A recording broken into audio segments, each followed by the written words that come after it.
digamos, el asunto más importante en la parte final del curso, ¿no? Voy a abrir la diapositiva.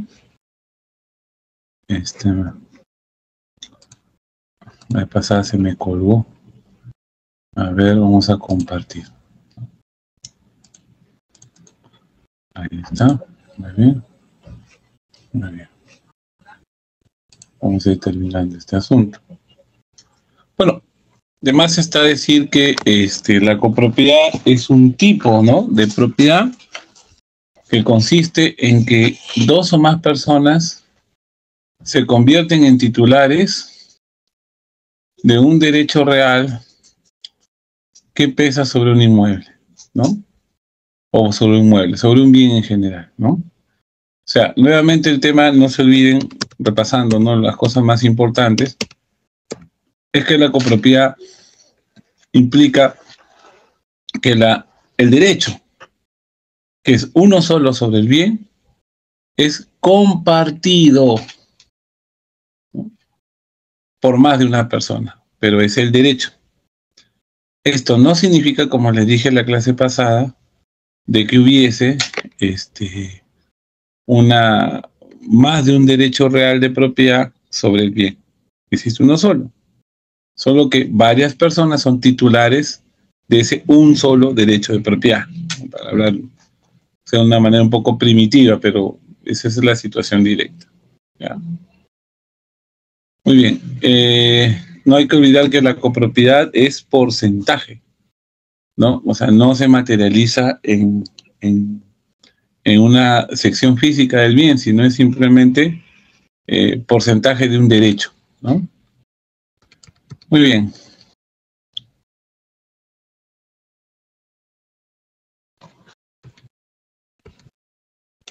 Vamos a partir del tema de la partición, ¿ya? Vamos a recordar un poco, hablar del derecho de tanteo, del pacto de indivisión, ¿no? Repasaremos un poco el Código Civil y luego algunos principios de lo que es la propiedad horizontal. Muy bien. La copropiedad, les dije que es un estado, una situación jurídica indeseada, ¿no? No deseada. ¿Y por qué no es deseada, dirán ustedes? Pues porque, valgan verdades, ¿no?, la copropiedad es difícil de mantener, genera una convivencia patrimonial que muchas veces es difícil de ejercer, ¿no? La copropiedad, eso más allá de consideraciones ideológicas, ¿no?, porque hay gente que todavía cree, pues, en la propiedad colectiva y esas cosas, ¿no? Pero en realidad la historia nos enseña de que, al menos en el campo del derecho, la propiedad ligada a un solo dueño es siempre la más eficiente, la que no genera problemas, la que aminora los costos de transacción, ¿no? Lo que sea, los costos de cómo un bien o un derecho se mueve en el mercado. Muy bien, entonces, como es un estado transitorio, no permanente e indeseado, la ley ha creado un derecho para cada uno de los miembros o los copropietarios de un bien, ¿no? Ese derecho se denomina el de la partición. ¿Y en qué consiste? La partición puede consistir en realidad en dos actos, ¿no? Primero, acabar con la comunidad titularidad sobre el bien, ¿no? Es decir, es el momento en que ya no va a haber más copropietarios, ¿no?, sino que cada porcentaje, y ese segundo paso, cada porcentaje de cada copropietario se va a materializar, ya sea en alguna porción física del bien, creando un solo bien nuevamente, ¿no?, un bien o varios bienes distintos, o convirtiéndose en dinero. ¿Cómo es esto posible? Por ejemplo, un terreno de 100 metros cuadrados, donde existen 4 copropietarios. Cada copropietario tiene el 25%, La partición consistirá precisamente en convertir ese 25% en algo material, ¿no? Si el terreno tiene 1000 metros cuadrados, pues a cada uno le va a corresponder 250 metros cuadrados, ¿no? Y nacerán 4 bienes, ¿no? De un solo bien nacerán 4 bienes, cada uno de 250 metros cuadrados. Ya no va a haber copropiedad, sino van a haber 4 propietarios de 4 unidades inmobiliarias exclusivas.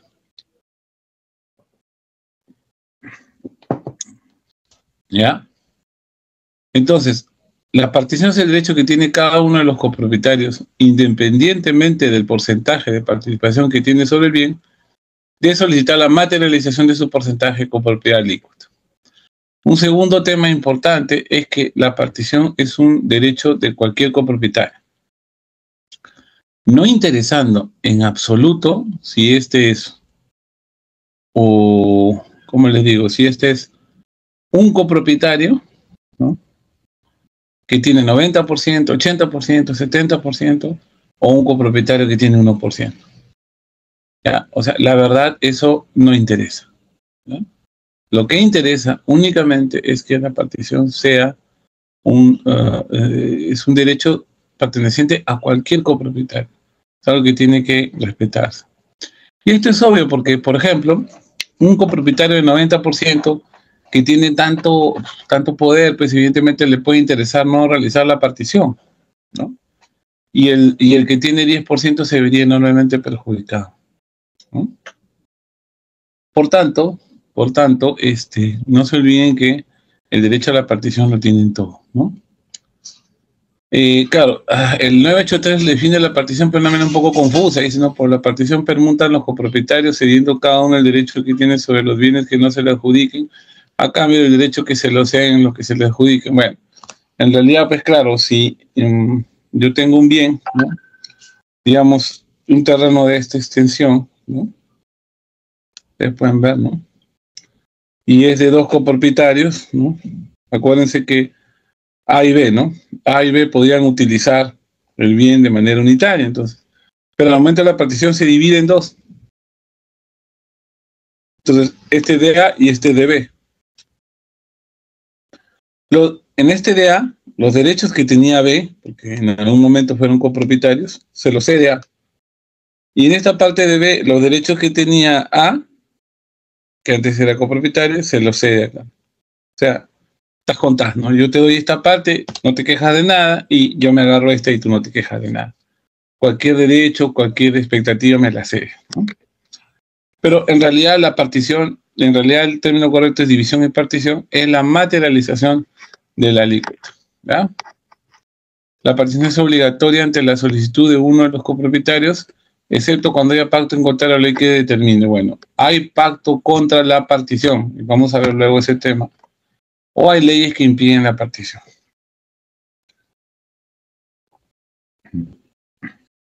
¿Cuándo se hace la partición? Artículo 984. Los copropietarios están obligados a hacer partición cuando uno de ellos, o sea, cualquier copropietario, o un acreedor lo pida, ¿no? A ver.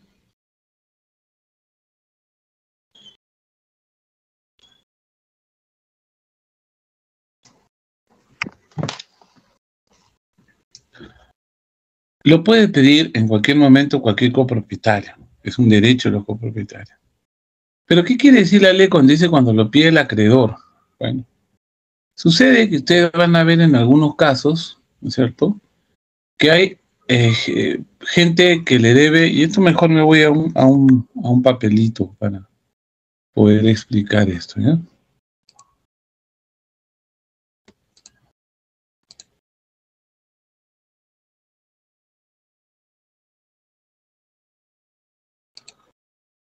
Vamos a poner acá.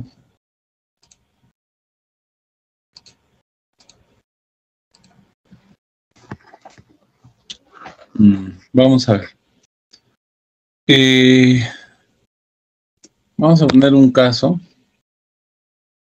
que suele pasar, que suele suceder. A ver.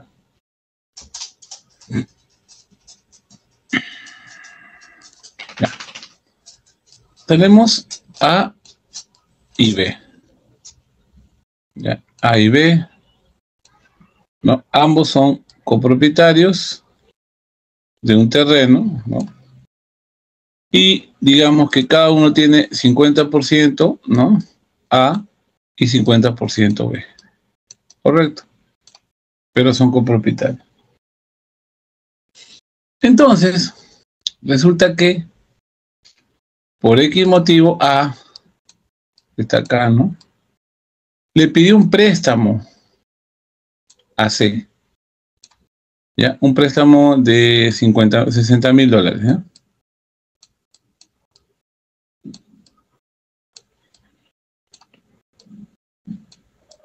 $60.000. ¿Ya? Perdón, USS, $60.000. US, ¿no? United States. $60.000. Y A no le paga a C. Entonces C está molesto, ¿no? Le requiere el pago, le dice, oye, págame, y ya pues se ríe, no le hace caso. Entonces C, está acá, se pone a investigar cuál es el patrimonio de A, ¿no? Y descubre que A tiene este 50%, ¿no? De alícuota, operaciones y derechos sobre este bien, sobre este terreno rectangular. ¿Ya? Pero se dice, oye, ¿de qué me va a valer haciendo un juicio, embargarle ese 50%? Porque nadie me va a querer comprar el 50% de un bien, ¿no? No voy a poder hacer cobro de mi acreencia. Entonces, ¿qué hace C? C pide la partición. ¿Para qué? Para que este terreno se parte en dos, ¿no? A ya no sea propietario del 50, sino del 100% de este terreno, ¿no es cierto? Y él, ya siendo este propietario de un solo terreno, le embarga. Cosa que ya es más rápido el remate. ¿No? Claro, ahí va a embargar un terreno y un terreno individual sí sale a la venta. Pero si yo solamente quiero rematar el 50% de acciones y derechos, pues está de más, ¿no? ¿Me dejo entender? ¿Se entendió? ¿Se entendió?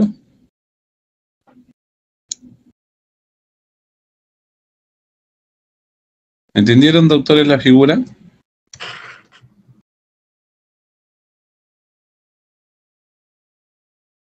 No solo pide. Profesor, ¿podría volver a repetir, por favor? ¿Cómo no? A ver, ¿quiénes piden la división y partición? Primero, tienen derecho a pedirlo cualquier copropietario, ¿no? Ahora, es un derecho de cualquier copropietario, así tenga el 1 o el 90%, o el 99%. Tiene derecho a pedir la división y partición para acabar con la copropiedad. Correcto. ¿Ya?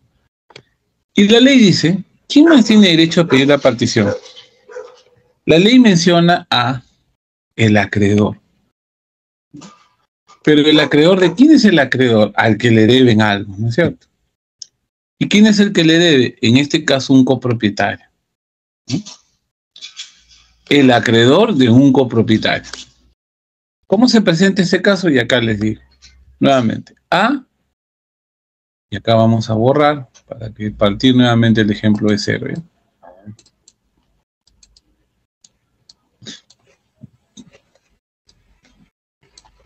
Ya. Vamos a partir el ejemplo de cero.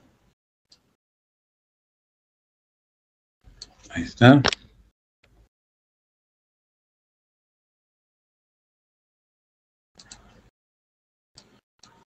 Ya. A y B son copropietarios. A y B. A y B son copropietarios de este terreno. Este terreno mide 1000 metros cuadrados. ¿Ya? A tiene el 50%, para que el ejemplo sea fácil de entender, ¿no? Y B tiene el otro 50%. ¿Ya? Son copropietarios. A hace algunos meses le solicitó un préstamo a C. C le prestó $60.000. ¿Estamos bien? Muy bien. Sucede que C, que A no le paga a C. Entonces C está molesto, ¿no? Y cuando a mí nadie me paga una deuda o no me paga una deuda, ¿yo qué hago? Investigo el patrimonio de B, perdón, de mi deudor, ¿no? En este caso, ¿quién le debe hacer? A, ¿no? Entonces va a investigar. Y se da cuenta A, ¿no? Que el patrimonio del deudor, fíjense ustedes, ¿no? A se da cuenta que el patrimonio del deudor, fíjense, A se da cuenta que el patrimonio del deudor, o peor dicho, C se da cuenta que el patrimonio de A consiste en el 50% de acciones y derechos sobre este terreno. Entonces C podría plantear un proceso judicial y solicitar el embargo de ese 50% de acciones y derechos, ¿no? Es verdad, podría solicitar el embargo del 50% de acciones y derechos.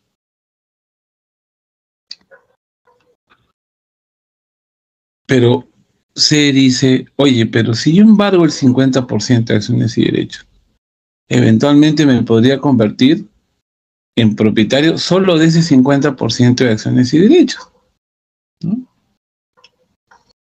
Ahora, pero ¿quién me va a comprar luego ese 50%, ¿no? Es una cosa difícil en el mercado, ¿no? Acuérdense que la alícuota no es pues una parte material del terreno, no es que esté dividido el terreno, no, sino que tiene 50% ideal, ¿no? Cuota ideal. Entonces se dice, la verdad a mí no me conviene, valgan verdades, no me conviene embargar el 50%. Mejor hago una cosa, pido la partición. Entonces, si yo pido la partición, ya no va a haber copropietarios, ¿ya? Y esto, que es un terreno de 1000 metros, se parte en dos. Y se forman dos unidades, una para A y una para B, ¿no? Ya no habrá 1000, sino acá 500 metros cuadrados aquí y 500 aquí. Entonces C ha pedido la partición. ¿C es copropietario? No. C es acreedor. O sea, a él le deben. ¿Quién le debe? A. Entonces, él pide la partición. Y se crean dos unidades, dos terrenos, ¿no? Ahora sí, ya una vez partido el bien, se embarga de frente ya un solo terreno, que es este de acá, ¿no? Que es el de A, 500 metros. Cosa que si luego de realizar el juicio de embargo, remate judicial, vende. Vende y se queda con esos, bueno, remata y ya remata un bien, ¿no? No remata el 50% de acciones de derechos, sino un bien en particular, ya un bien dividido. Ese es entonces la razón por la cual un acreedor puede pedir la partición, ¿ya? Nuevamente, ¿se entendió o hay algo que no se comprende? Ahora sí todo claro, profesor. Gracias, Susana. Bien. Vamos ahora a ver,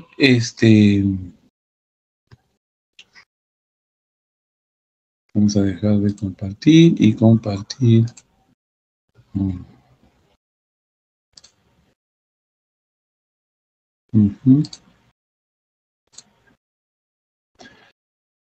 Muy bien. Entonces la partición es obligatoria, ¿ya? Interesante o importante es recordar lo siguiente: el derecho de partición nunca prescribe. Es decir, algunas personas dicen, oye, la acción real prescribe a los 10 años. No, está bien, pero la partición como tal nunca prescribe. O sea, yo como copropietario en cualquier momento, en cualquier día de mi vida puedo pedir la partición, ¿ya? Muy importante también recordar que entre copropietarios no hay prescripción adquisitiva, ¿no? Es decir, si un copropietario, lo que habíamos visto ahí, ¿no? Posee un bien, ¿no? Digamos, por 20 años, pero es copropietario. Juan y María son copropietarios de un terreno, ¿no es cierto? Juan se fue, lo dejó abandonado y María es la que vive ahí durante 20 años, ¿no? Entonces ella quiere convertirse en propietaria total, ¿no? Y lo que va a hacer es plantear un proceso de petición adquisitiva para que el juez lo declare propietario, porque durante 20 años ha usado el bien público pacífica y continuamente, ¿no? Y debe ser declarada propietaria. Muy bien. Eso podría funcionar, pero no funciona en este caso porque son copropietarios. Entre copropietarios no se pueden prescribir, ¿no? Eso es muy importante, luego veremos prescripción adquisitiva en la segunda parte del curso. Muy bien. Básicamente hay dos tipos de partición, ¿ya?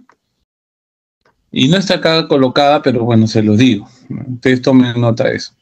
Hay una partición convencional, o sea, una partición por acuerdo, y una partición judicial, es decir, por mandato judicial, ¿ya? Y la partición, que puede ser sobre bienes muebles y inmuebles, ojo, yo pongo ejemplos terrenos porque son fáciles de ver, ¿no? Pero la misma situación es la de un vehículo, la de un barco, la de una maquinaria, ¿no? Son bienes, ¿no? Muy bien, entonces normalmente existe un convenio, ¿no?, que se denomina el convenio o acto jurídico de división y partición. O sea, se divide, el proceso se llama división y partición porque se divide y luego se parte, ¿no? La ley dice que puede ser hecha mediante sorteo, claro, cuando, por ejemplo, hay un edificio, hay varios departamentos, son 3 los copropietarios, un departamento para cada uno y sortean a ver a quién le corresponde, ¿no? Bueno, ya eso forma parte del pacto, no hay problema, ¿no? Pero la dificultad que va a existir siempre es, ¿qué pasa cuando un bien es indivisible, ¿no? Por ejemplo, una casa, por ejemplo, un vehículo, por ejemplo, una maquinaria que no se puede partir, ¿no? ¿Qué pasa en esos casos? Entonces, en esos casos, para resumirles el cuento, suceden 2 cosas. Primero, como no se pueden partir, internamente las partes se pueden, digamos, redistribuir los porcentajes, ¿no? Es decir, las partes dicen, bueno, primer supuesto, somos 3 copropietarios, el bien no se puede dividir, entonces uno de ellos adquiere los porcentajes de los otros y concentra el 100% de los derechos sobre el bien y se acabó el problema, ¿no? O sea, cuando una persona, eso en derecho se llama consolidación, cuando uno en propiedad adquiere los porcentajes de los otros y se convierte en un único propietario. Eso podría ser, ¿no? La otra cosa es que, siendo un bien indivisible, pues se pongan de acuerdo y lo vendan. Y luego se reparten el dinero, ¿no? Entonces, ahí también podría ser, ¿no? Y eso es lo que normalmente pasa, ¿no? Yo he visto, en mi corta o larga carrera de abogado, he visto pues varios casos así, ¿no? Recuerdo mucho un caso extraordinariamente alegre, donde 5 hermanos se pusieron de acuerdo. Tenían un hermano líder con una enorme personalidad y vendieron una casa en el distrito de Pueblo Libre. La vendieron algo así como $350,000, ¿no? Entonces a cada hermano le correspondió casi $80,000, 70 y tantos mil dólares, ¿no? Bueno, me pagaron lo que tenían que pagarme, pero el hermano mayor a cada uno, me acuerdo, le pidió $100, ¿no? Estamos hablando de $250 y con $250 hicieron un almuerzo, ¿no? Casi una fiesta en un local, ¿no?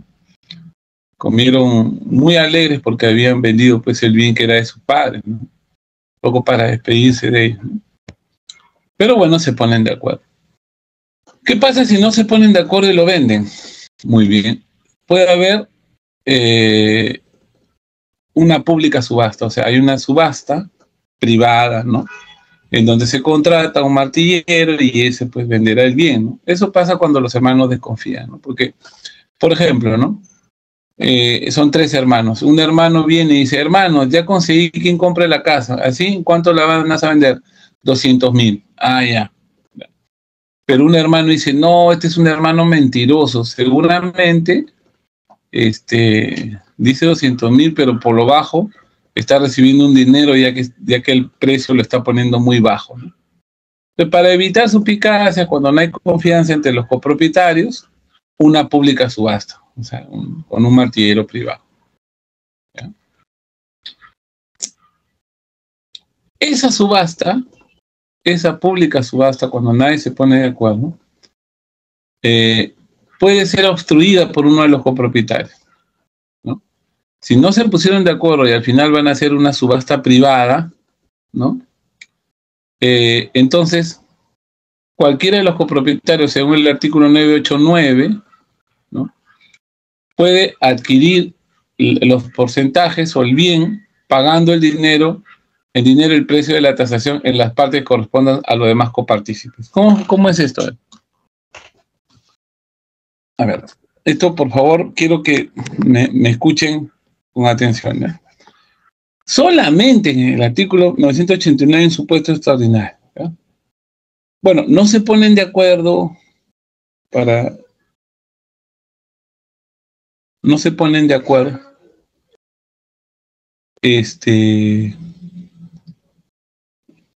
No se ponen de acuerdo y ni en la venta ni en nada. Entonces dice, vamos a hacerlo en pública subasta.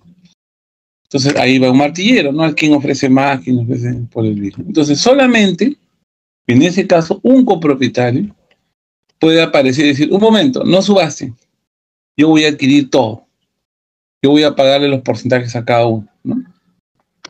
Entonces ahí queda el asunto cerrado, ¿ya?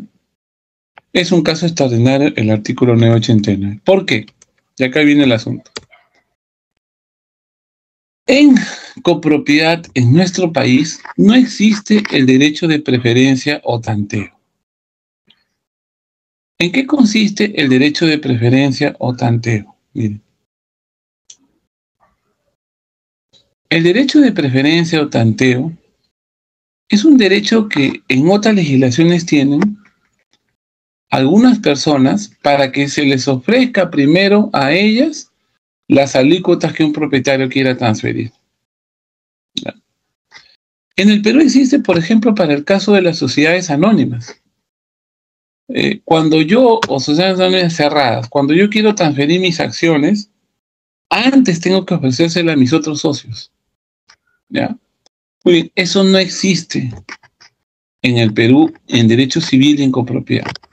Eso se llama derecho de tanteo de preferencia. Esto significa lo siguiente, amigos.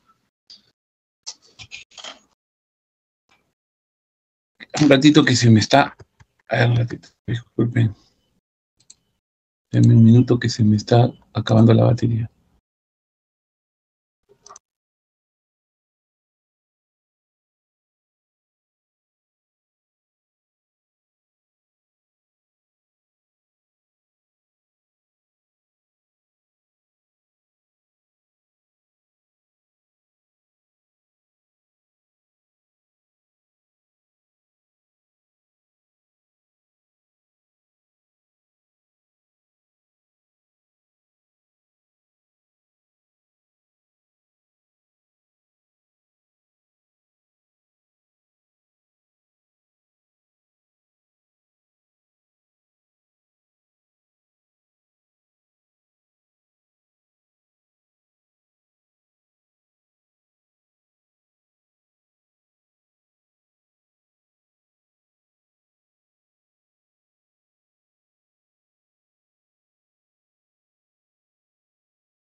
Disculpen, ya estamos aquí. A ver. Bueno, a ver. Entonces, ¿qué cosa es el pacto de indivisión? Ya, perdón. Primero vamos a hablar del derecho de tanteo. En muchas legislaciones existe este derecho por el cual un copropietario, ¿ya? X,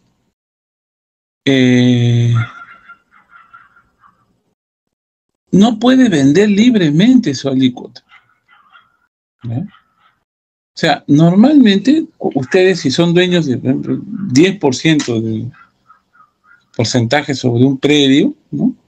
Se lo pueden vender a quien le venga a ustedes en gana, ¿no? Y no va a haber problema en eso. Y esto es obvio, ¿no? Porque, bueno, hay una libertad para eso. Entonces, la idea es que puedan vender a quien les dé la gana, sin tener que avisarle a nadie. Entonces, cuando hay derecho de preferencia o tanteo, antes de vender su porcentaje, ¿ya? Tienen ustedes que avisarle a los otros copropietarios para que ellos, de ser el caso, lo compren primero. Ese es el derecho de tanteo o preferencia, ¿no? Eso en el Perú no existe. Entonces, cualquier persona sí puede vender o transferir o donar a quien le dé la gana la alícuota o el porcentaje de propiedad que tiene sobre un bien, ¿ya? Lo que sí existe en el Perú es el retracto, ¿ya? Fíjense ustedes, el tanteo es antes de que ocurra la transferencia, antes, ¿ya? El tanteo es antes de que ocurra la transferencia, antes, ¿ya? O sea, ustedes van a vender y antes de vender tienen que comunicarle a los otros copropietarios, ¿no? Oye, copropietario, quiero vender, ¿no? Primero tú, te ofrezco a ti primero, no es antes, ¿no? En el Perú sí existe el retracto. ¿Y qué es el retracto? El retracto funciona solamente en la compraventa y es diferente, ¿no?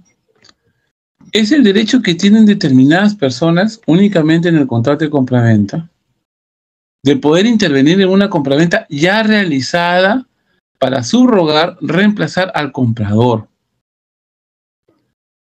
En este caso, si el comprador ya pagó el precio, el que interviene deberá devolverse. ¿Cómo funciona el retracto?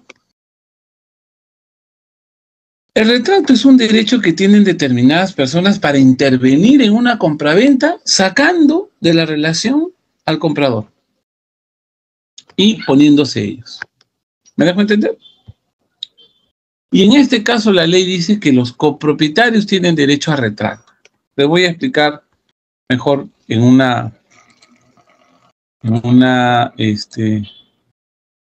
dibujito. Pero vamos a ver.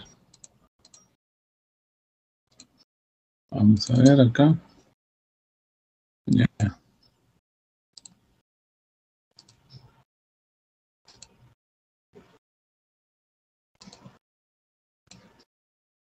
Ah, bueno, esto ya está. Ya está. A ver.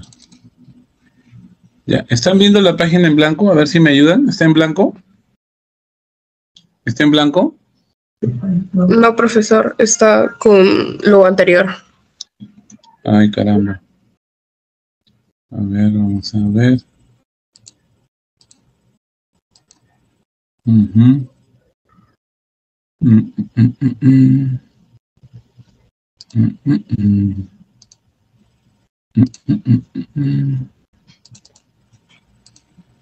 Ya, ahí creo que sí está en blanco, ¿no? Muy bien. A ver.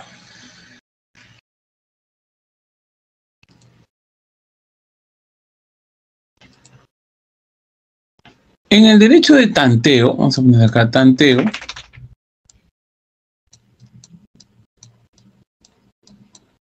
Derecho de tanteo, ¿no? O preferencia, que también se llama tanteo o preferencia. que no se da en nuestra legislación para la copropiedad, la situación es previa, ¿no? Por ejemplo, A y B son copropietarios. Vamos a poner nuevamente de ejemplo un terreno, ¿no? 50-50. 50% cada uno. ¿Ok? Ya. Bien, resulta que A quiere venderle a C el 50%. ¿Ok? Si existiese el tanteo, primero A tendría que ofrecer ese 50% a su otro copropietario, a B. Acá B tendría el derecho de tanteo.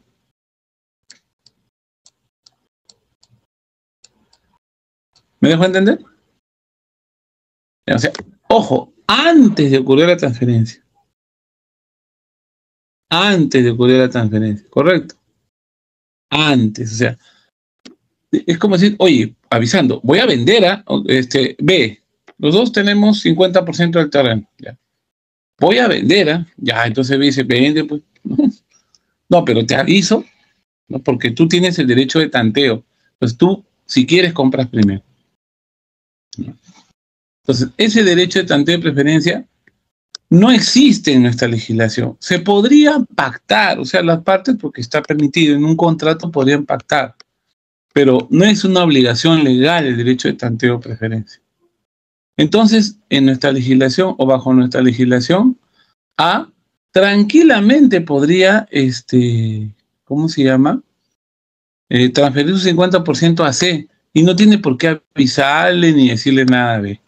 ¿Ya? ¿Me dejó entender? ¿Hasta aquí va bien? ¿Qué es lo que existe en nuestra legislación? En nuestra legislación existe algo, vamos a partir de esto, que se llama retracto. Solo en la compraventa. Ya, pero el retracto ya no es anterior, sino posterior a la transferencia. ¿Cómo así? A ver. A y B, nuevamente el ejemplo, ¿no? Son propietarios de un predio, ¿no? Cada uno 50%, ¿correcto? Ya esto ya usted ya lo sabe.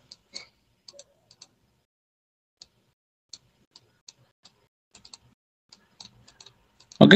Ya 50-50. ¿Está bien? Muy bien. En esa realidad, A y B 50-50, ¿no? En esa realidad,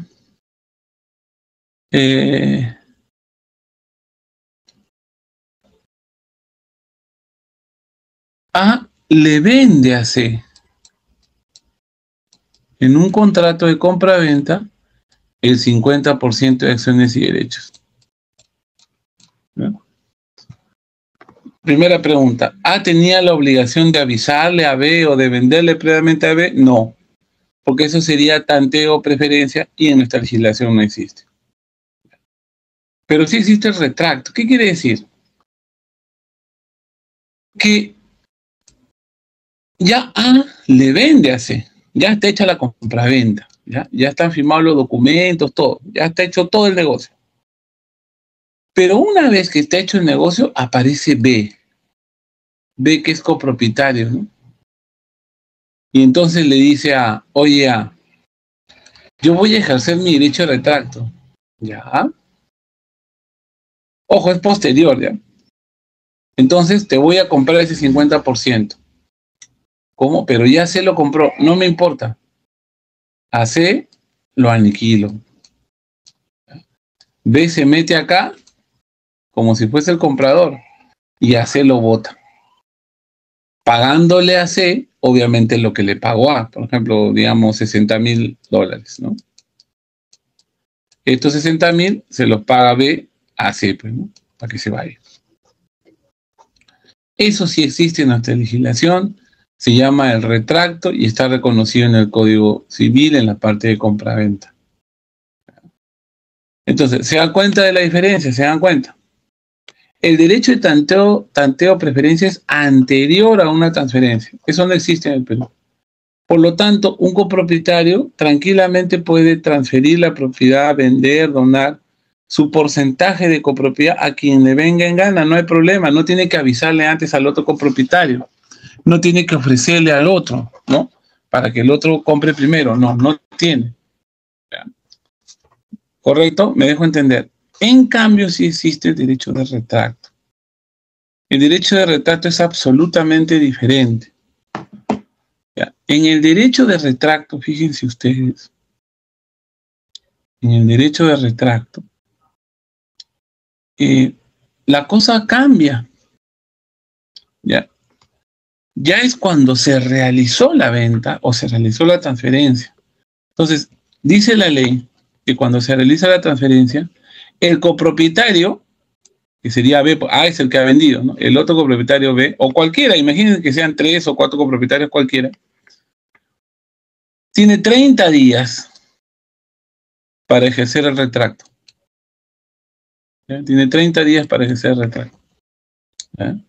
Y ese retracto, 30 días para ejercer el retracto, y ese retracto implica que B va a reemplazar al comprador que tenía, ¿no? Oye, pero pobrecito C se queda sin nada, no, B le devuelve la plata que le pagó. ¿Ya? Entonces estamos hablando de 30 días. ¿Ok? ¿Entendieron las dos figuras? ¿Tienen alguna pregunta al respecto?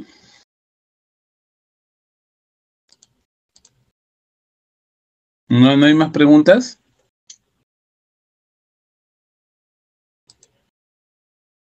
Muy bien. Vamos ya al siguiente punto.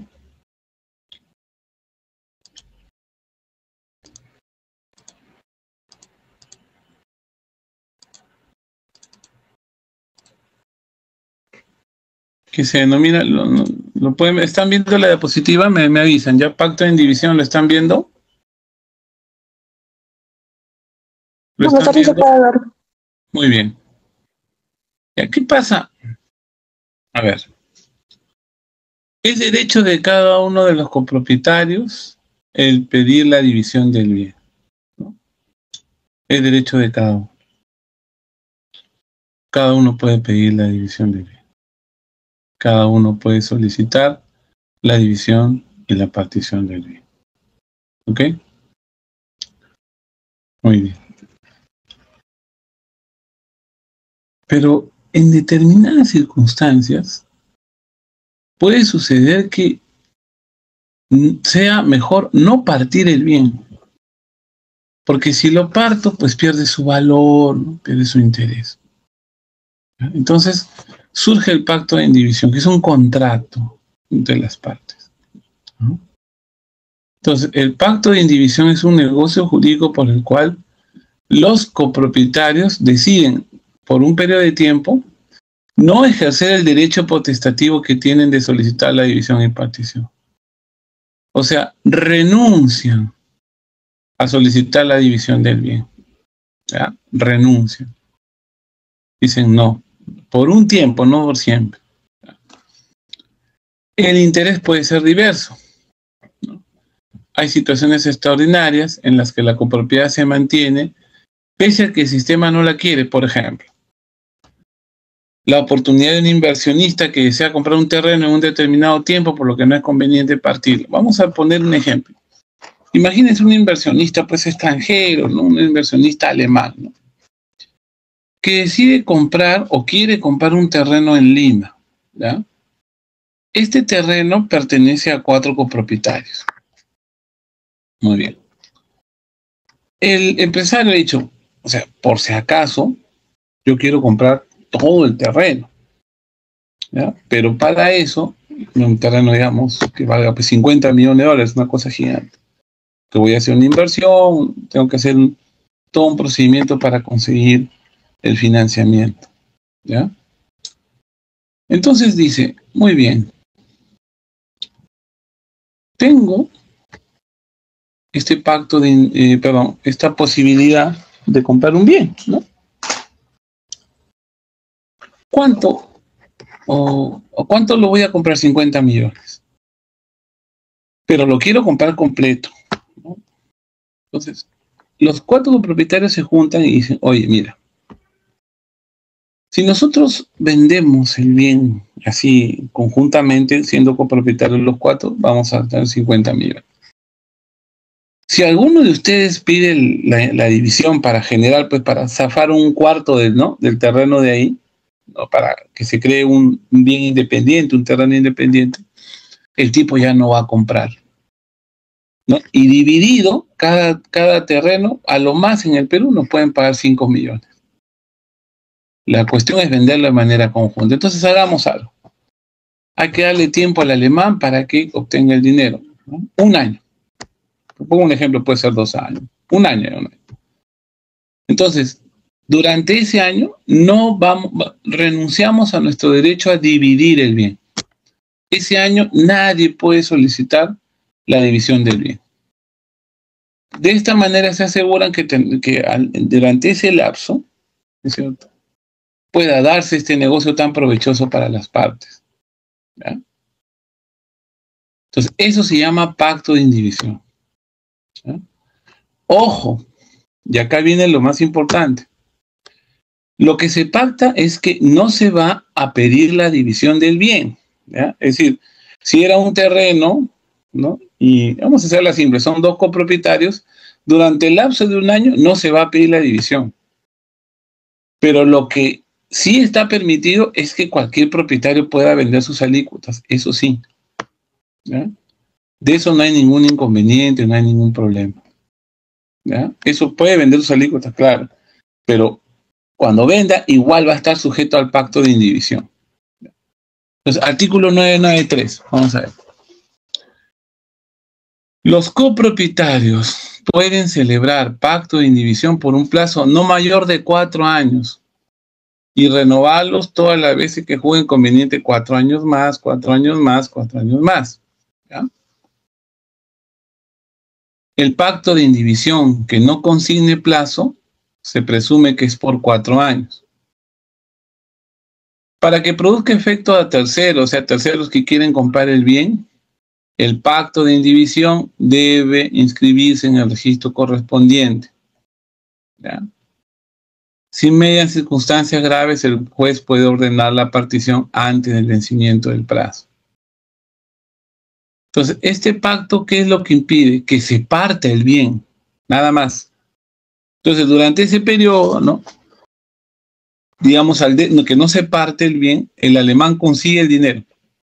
Y al mes 11 llega con los 50 millones y les compra el bien a todos. Entonces, el pacto de indivisión ha sido provechoso. Porque si alguien pedía la división antes de ese año, el valor del bien se perdía, ¿ya?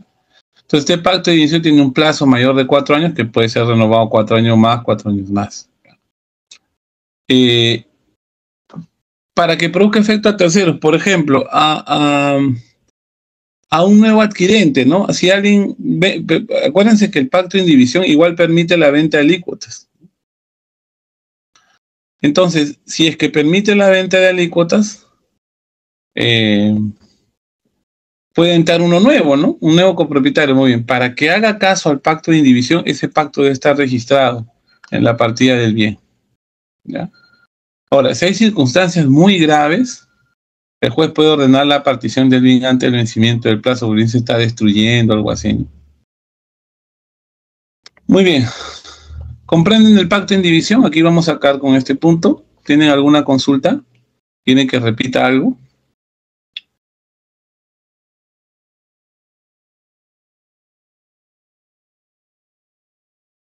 ¿Nada? Ya. Muy bien. Vamos a terminar este tema con el asunto de la división en la propiedad horizontal. A ver.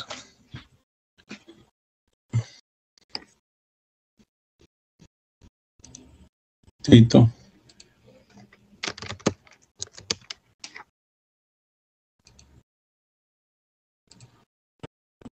¿Qué problema es esto que no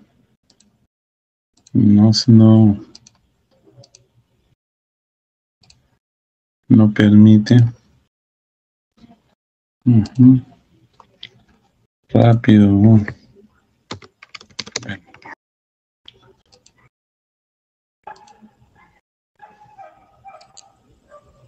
Bueno, quería hablar algo sobre la ay, entra, no permite esto. A ver, un ratito. No permite sobre la propiedad horizontal. Espérense un ratito.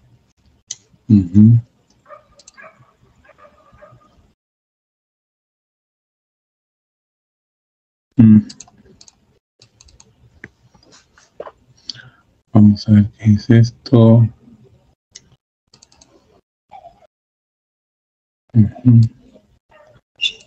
A ver.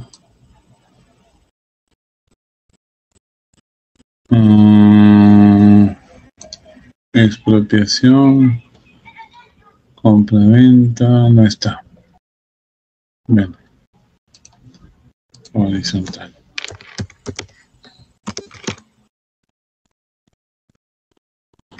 Ya. Ya.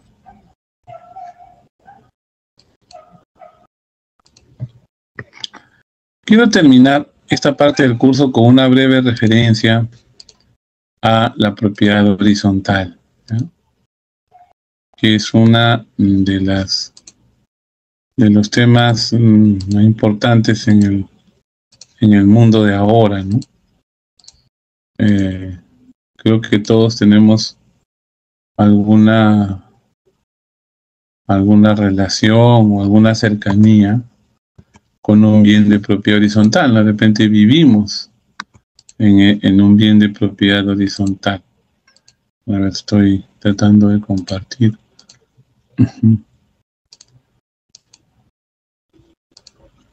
A ver.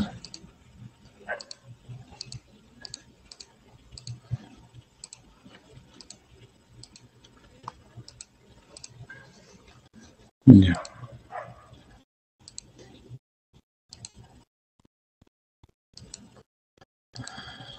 Ay, señor, complicada la tecnología. Qué bonito era cuando habían tizas. A ver, vamos a ver. Tengo que salir de prácticamente todo para que esto se pueda hacer. Vamos a ver acá. Ah, ya, este es el problema.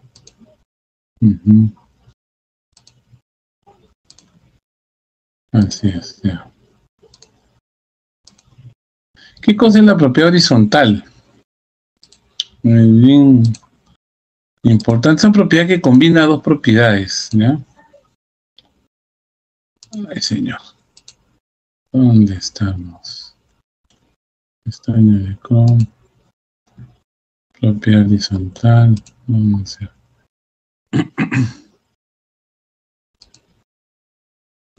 Se abre. A ver, perdón un ratito.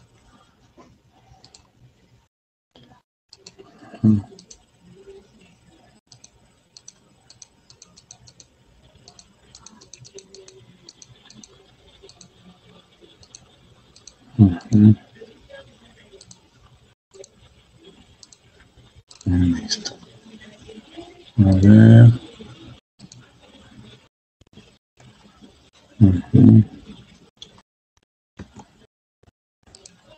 No sé por qué no quiere abrir esto.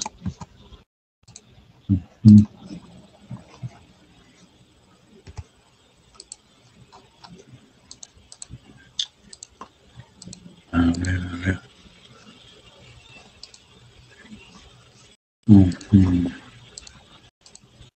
Vamos a ver.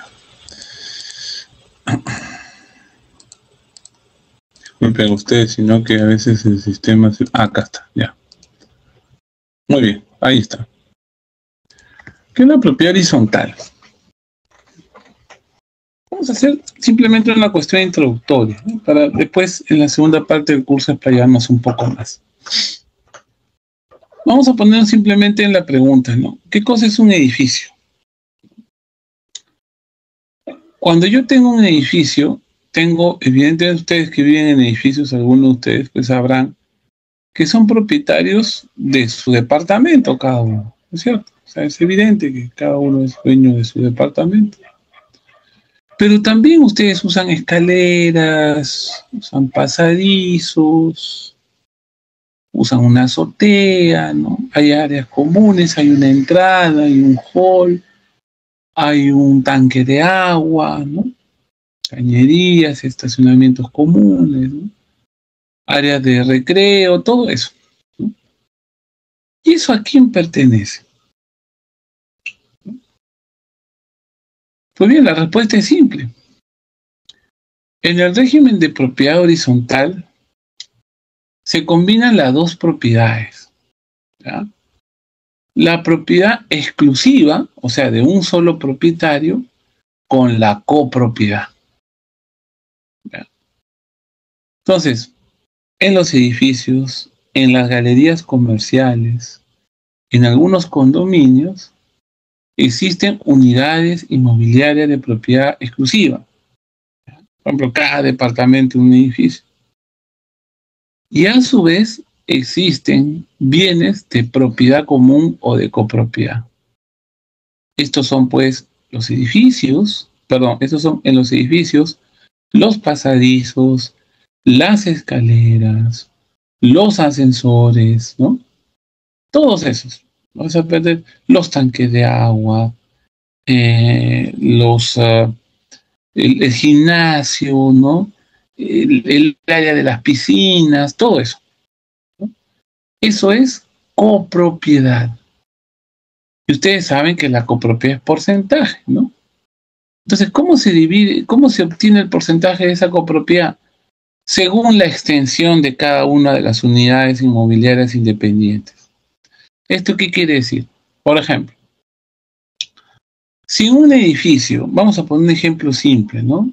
De 3 pisos, ¿no? Existen 5 departamentos, vamos a suponer, ¿ya? 2 departamentos en el primer piso, 2 departamentos en el segundo piso y un solo departamento en el tercer piso, ¿ya? Supongamos pues que los departamentos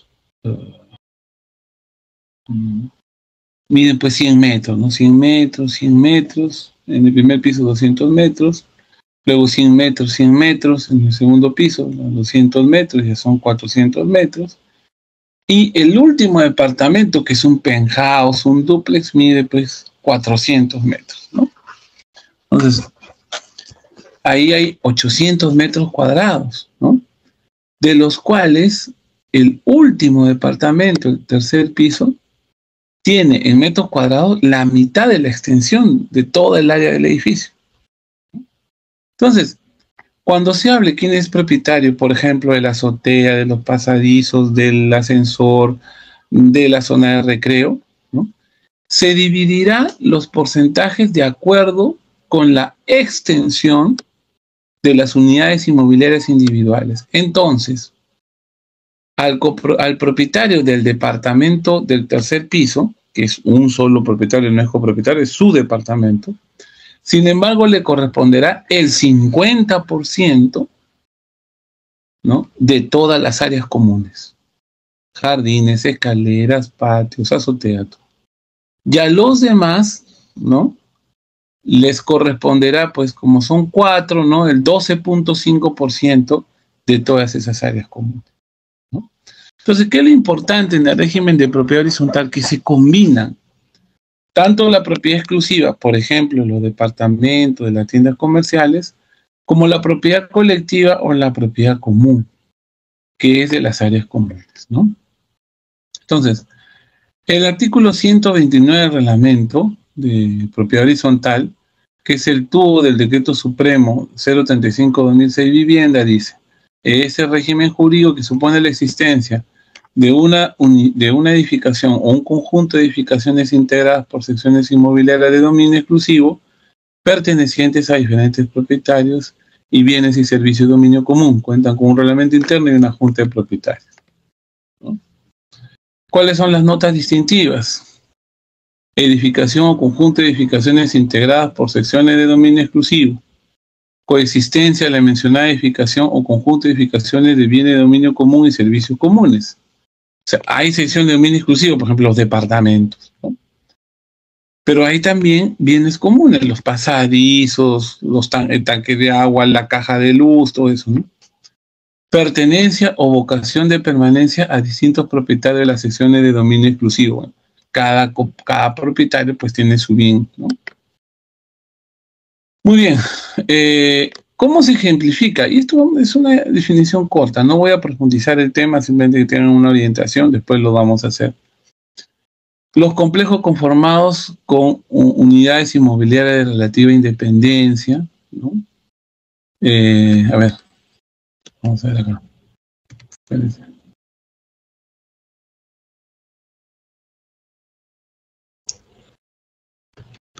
Vamos a ver. Hasta acá nada más, vamos a ver. La propiedad horizontal tiene como presupuesto objetivo la existencia de un edificio dividido en distintos sectores, ¿no?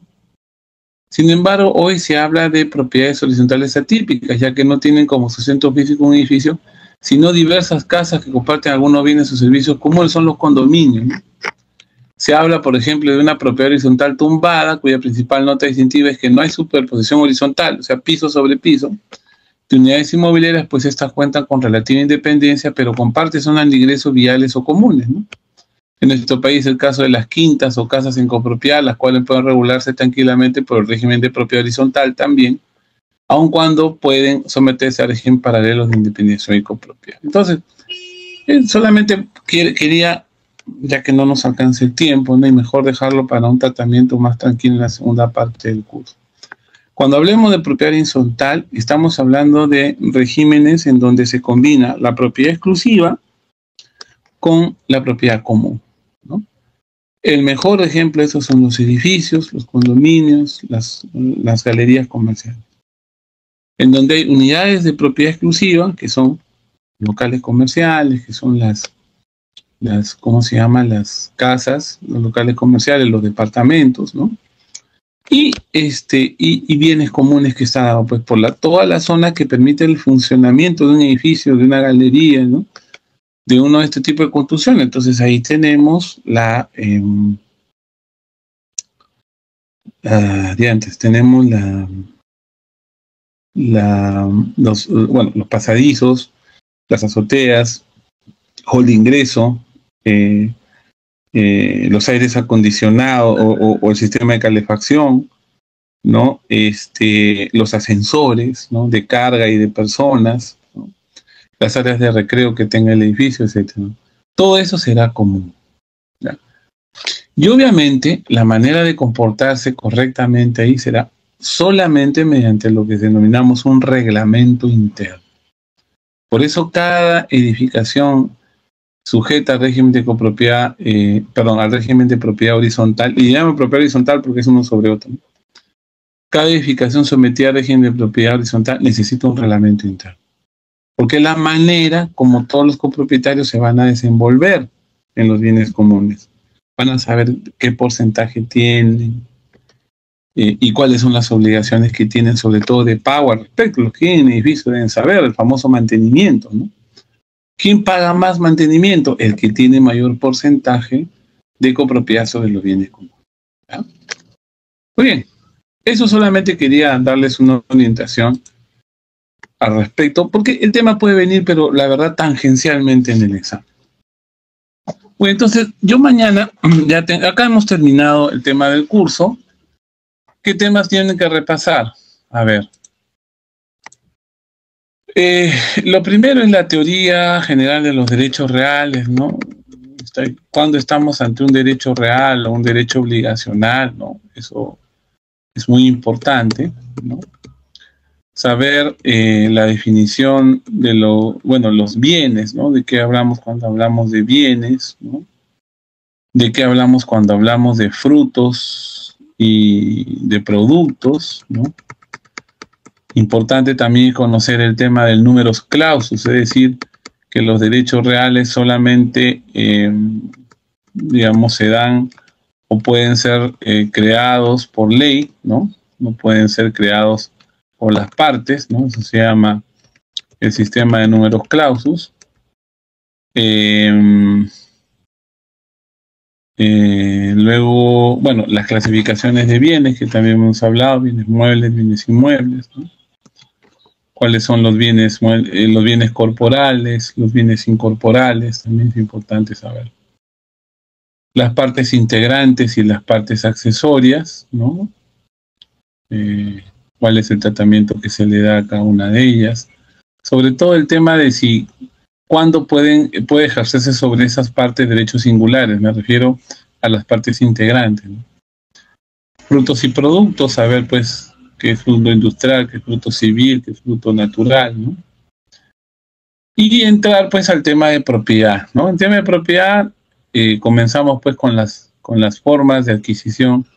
Primero, ¿qué es la propiedad, no? Acuérdense a nivel constitucional, la definición que se dio, ¿no? El tema de la expropiación, ¿no? La crítica que hemos hecho nosotros a la propiedad, ¿no? Ustedes ya la conocen, ¿no? Y luego está el tema de la forma de adquisición de la propiedad, tanto las originarias como las derivadas, ¿no? Todo este tema de la apropiación, de la accesión, la mezcla, ¿no? Que son las formas originarias, ¿no? En el tema de la accesión es muy importante las famosas construcciones sobre terreno ajeno, que hablamos bastante, ¿no? Luego viene el tema de transferencia de propiedad, ya la derivada, ¿no? Que ustedes ya conocen y han leído incluso para el control de lectura, ¿no? ¿Qué significa el 947? ¿Qué significa el 949? ¿No? Las características de la propiedad predial, ¿no? Suelo, subsuelo, sobresuelo, ¿no? Las limitaciones en razón de la vecindad, ¿no? Esto de que, por ejemplo, yo no puedo atentar contra la tranquilidad de mi vecino, ¿no? Etcétera, etcétera. La forma en que se extingue la propiedad también es importante. Y el régimen de copropiedad, pues, que hemos estudiado hasta ahora, ¿ya? Entonces, ese es el digamos, va a ser el contenido del examen. Como les digo, voy a coordinar bien, ¿no? A ver, yo mañana ya tengo una respuesta. Obviamente, de ser un análisis de caso, ese caso lo hacen de manera grupal, ¿no? Ya tienen grupos de 5, ya de una vez, igual para el trabajo final deben pasarle, y eso sí, por favor, avisen a sus compañeros, a más tardar para el día de mañana en la noche, todos los grupos que se forman, ¿ya? 5 personas, ¿ya? Todos los grupos. Y si no, ya les daré las indicaciones, pero mañana tienen las indicaciones, ¿correcto? Bien, hasta acá entonces la primera parte del curso. No sé si tienen alguna interrogante, alguna pregunta.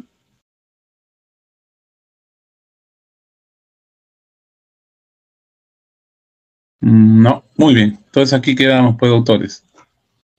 Suerte para el día del examen, ¿no? Ya les daré las indicaciones también por escrito o les dejaré un mensaje grabado aquí como una pequeña clase de unos 10 minutos. ¿Ok?